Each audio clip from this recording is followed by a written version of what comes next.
I would like to know how you know how and when your journey began. How do you balance daily life and stay centered? I find work life includes mind, but in between I enjoy staying present. This had shed lots of negativity from my character. Thank you. So Jason. Yes. So how and when did your journey begin? My journey, I don't know, you'll hear me say different times when my journey began in different talks, but today I'm going to say that it began, I think, when I did a tantra exercise by accident when I was about 10, 11, 12 years old. I can't remember the age. And I would listen to music. I've told this so many times and it's very embarrassing, Jason. I used to listen to music. I'd put on my mum's headphones and I'd listen to romantic music, and then I would put pillows around me and imagining having a boyfriend or a girlfriend and somebody like loving me and me loving them.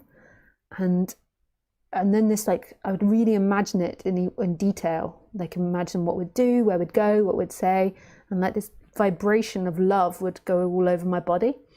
And then at some point, it's like the love would become so intense that I would stop imagining the boyfriend or the girlfriend, and then there would just be love appearing.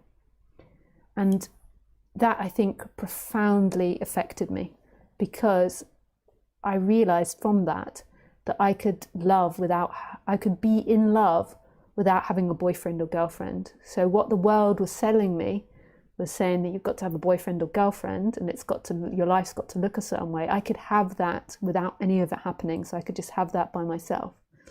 And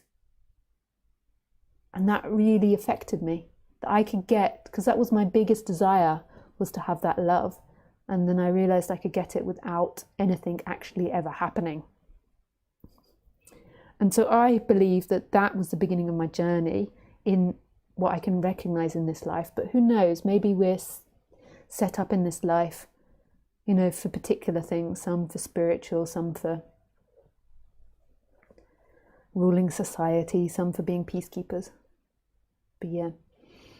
And then that affected me, and I was more drawn to the arts and to theatre, partly because I was dyslexic, so I couldn't really read, so it was the only access to reading for me. And it was really profound reading all these plays. Like, if you really get into it, it's like a philosophical practice, because normally playwrights and philosophers are close together in society. So if you look back, like Shakespeare, you could also say is a philosopher, but also not. But many, I just can't think of them suddenly now. Many that were both. And I think that had a profound effect on me. Like, reading these plays really affected me.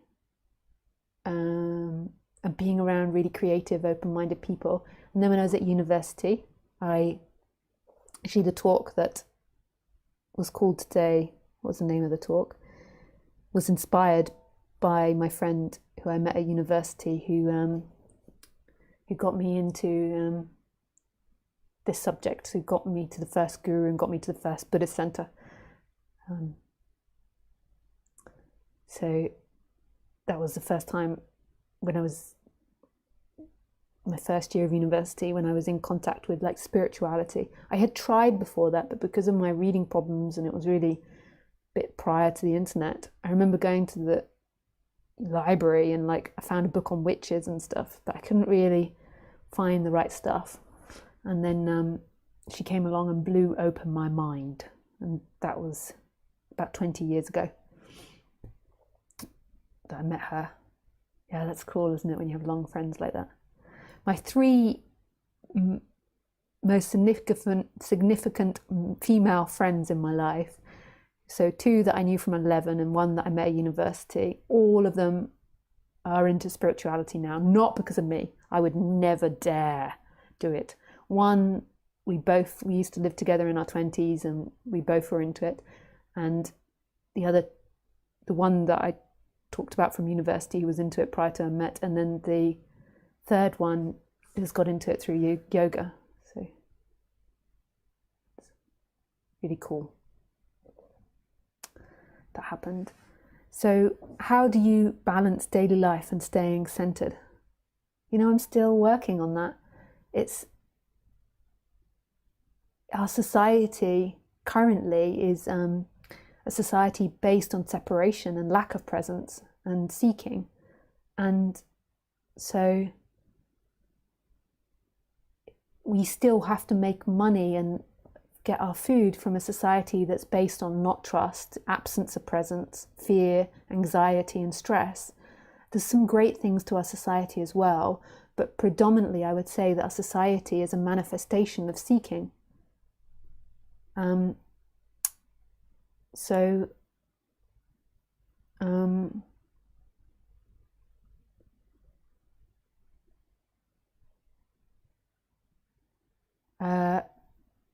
I don't know how to fully adapt to that. I don't have the answers to that. I think it's trial and error. It's like trying to find the best ways to be working in an environment where you can be as genuine to yourself on the human level and being present as well. Yeah, so that would be my advice. I've found psychology. So since my awakening, I've found learning psychology quite helpful, ironically, because it's helped me gain better people skills and gain better understanding of where people are coming from or what they're up to. So I found that quite helpful, like learning about psychology. I don't think psychology is the answer. I think it's really heady and you get stuck in the loop of the story, but it's certainly helping me over the years with my work and with my interaction with people and understanding. But I think there's so much more going on. There's energy going on. So if you've got a boss that's really stressed, it's going to affect your energy field. That doesn't mean you run away from your work, because we're in this progression, like we're in this time where society is progressing. Like it's not like you're easily going to find another work that doesn't have a boss that's stressed or something.